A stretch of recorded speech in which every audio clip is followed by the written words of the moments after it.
Now you see, in the 70s, the nations of the world were trying to find a consensus on what kind of world we should build.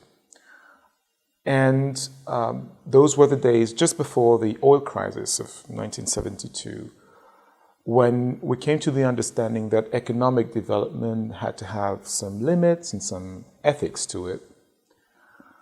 So the concept of sustainable development was developed with the idea that economic development had to be pursued, friendliness to the environment was important, and that distributive social justice had to be respected. So to make sure that the fruits of economic development and growth would be spread among the population in a more or less equal way. That was the idea in the 70s, in the early 70s. And in fact, the United Nations Conference on the Human Development came up with the concept of sustainable development, which is a concept we work with until today. Years later, in the mid-90s, the nations of the world came to the understanding that simply redistributing money or wealth from economic growth was not enough. And that social integration or social inclusion was very important. If people do not feel that they are part of the project, that they are part of their societies, that they can really play a part, then development will never deliver the fruits that we want it to deliver.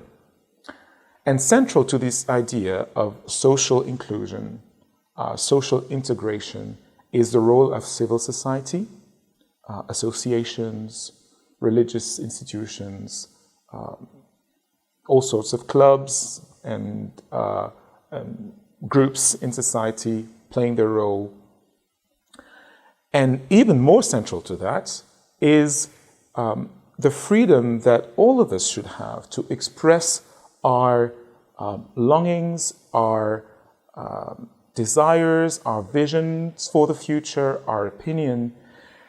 And freedom of conscience is at the heart of that. So if you allow people to express their vision for the world, form associations with others, and pursue their objectives, try to work for the common good, and you allow these people to really feel part of their nations and their societies, then you're setting the conditions for peace, sustainability, inclusion of minorities, and all sorts of positive things that go along with economic development and friendliness to the environment. So that's sustainable social development.